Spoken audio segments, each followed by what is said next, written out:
The report yesterday, maybe more importantly than anything, it totally exonerates me. The end result was wrong. I mean, there was total bias. I mean, when you look at Peter Strzok and what he said about me, when you look at Comey, all his moves. So I guess, you know, it's interesting. It was a pretty good report. And then I say that the IG blew it at the very end with that statement. Peter Strzok should have been fired a long time ago, and others should have been fired. The top people were horrible. You look at what happened. They were plotting against my election. This report contains no evidence to make any reasonable person conclude that the special counsel investigation is anything other than independent, impartial, and just as important today as it was before this report was issued. It was a bit surreal today. The president walking out on the North Lawn there, an interview live on Fox and Friends, and then holding a gaggle with the press. It's the first time ever that that has happened with the president of the United States, and he made a lot of news today. Let's bring in our panel. Joining me here at Shinnecock Hills, my colleagues, Bill Hemmer, co-host of America's Newsroom here on Fox News Channel, now 3 hours, and Melissa Francis, co-host of After the Bell on Fox Business Network. In Washington, Molly Hemingway, senior editor at The Federalist, and in New York, Bill McGurn, mainstream columnist for the Wall Street Journal. Welcome all. Bill, that happened right after your hour, yes, and it was continuing into your hour. Yeah. What about that site? I thought it was quite remarkable, and I thought about the juxtaposition between meeting with Chairman Kim on Tuesday and then walking out on the North Lawn, as he did earlier today. It was my sense, Brett, when he became president, that he was the one who was going to run his communications department, that he was going to be his press secretary, not literally, but figuratively as commander-in-chief. And the Mueller matter kind of took that club out of his bag, so to speak. Nicely done. Thank you, and set that to the side for now. And with the economy moving the way it is, I think with the Singapore summit behind him, with the IG report yesterday, my sense watching it live was here is a president who feels liberated yet again. Because I believe he would much rather hold a press conference once a week if his lawyers up to this point had allowed him. Yeah, Molly, there's a lot of low-hanging fruit in this IG report if you're a Trump supporter in the Trump administration.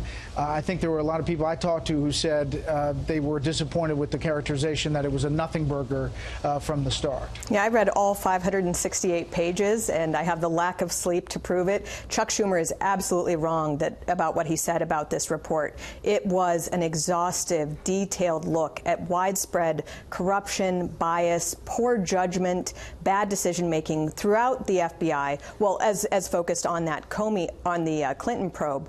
But of course, the same people were involved in the Clinton probe as were involved in what has now become the special counsel. And when you look at what these people were saying, how they were openly conspiring against Donald Trump's election, how they were fantasizing about his impeachment after the election, and there is, I mean, that really calls into question what's going on with the entire basis of the Mueller probe, particularly as now, a year and a half into this, we have no evidence of treasonous collusion with Russia and a lot of evidence of bad behavior by the FBI.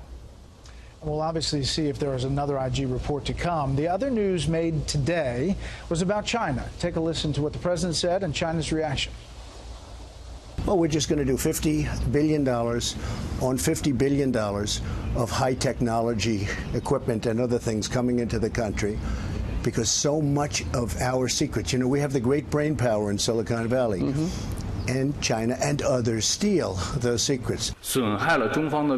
If the U.S. takes unilateral and protectionist measures that harm China's interests, we will immediately respond and take necessary measures to defend our legitimate rights and interests. Melissa, where are we looking at here? I mean, is this heading down the road of a trade war? I think all you have to do is look at the markets to see where it's headed. And markets went down right away on this news. By the end of the day, they clawed their way back to still down, but well off the lows of the session. There's one thing to keep in mind when you're listening to all this chatter about a trade war. There was a moment at the G7 when President Trump said, hey, why don't we all drop all of our tariffs on everything? And it went over like a lead balloon. Everyone just stepped back. There was no response. That's where he's headed. He understands that no tariffs are best for consumers and workers, a true free market. But we haven't had that for a long time, and he's going to continue to use both the carrot and the stick to get closer to that. But that's the truth of the matter. When he said that, it was revealed that he doesn't believe in tariffs. He believes in no tariffs, but he knows it's going to take a lot to push other countries there. Bill, how's that play on Main Street? Well, I don't know whether Main Street likes this. Look, the Chinese are guilty of some bad behavior. I'd like to see a few more carrots rather than the sticks. I, too, was heartened by the no tariffs kind of call the president made. But if he were serious about that, I think what he should do is, look, he doesn't like multilateral agreements, right? Negotiate with a partner like Britain or even Canada, a bilateral deal that has no tariffs, like find a partner that has very few trade issues with us, negotiate the ideal bilateral, and then say this deal is open to anyone else who wants the same terms. I think that's a more effective way of doing it, and it's more with the carrot than the stick.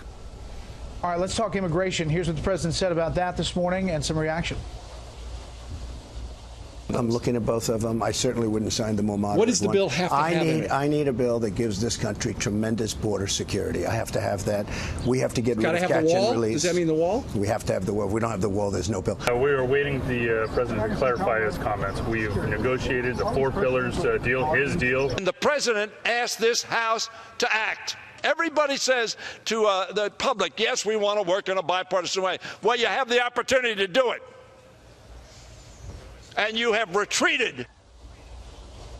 There's some heart failure on Capitol Hill today, and the White House put out a statement this afternoon. The president fully supports both the Goodlatte bill and the House leadership bill. In this morning's interview, he was commenting on the discharge petition in the House, not the new package. He would sign either the Goodlatte or the leadership bills. So straightening that out, Bill, important clarification. I have half an eye on, a midterm election that's 5 months from now. It's my sense that none of this moves until then. Perhaps, depending on the outcome in November, you get a little more movement on this. But I think the talk right now is just that. The House is one thing, the Senate's a whole different ballgame, and they're looking at balance of power. And I think that's where there's attention. Molly? Him saying originally that he wouldn't sign the moderate bill made sense. Why give up leverage when you have it right now? The walk back from the White House was curious, and they're saying that this does have the 4 pillars that Trump sought, except it really does water down chain migration restrictions that were a big part of Trump's goals.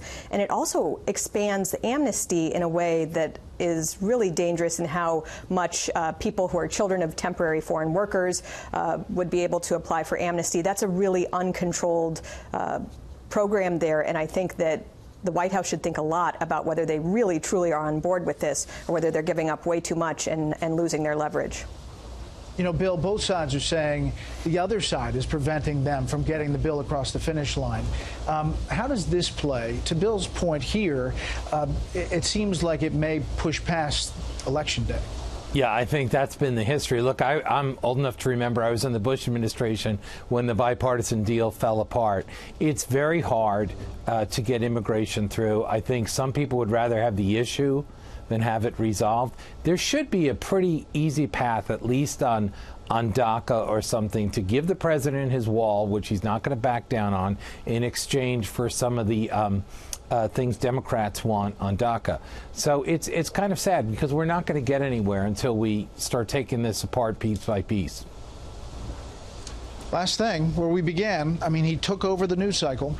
He owned the day by that hour on the North Lawn. Can you imagine any other president doing that? You made the point earlier today that it hasn't happened.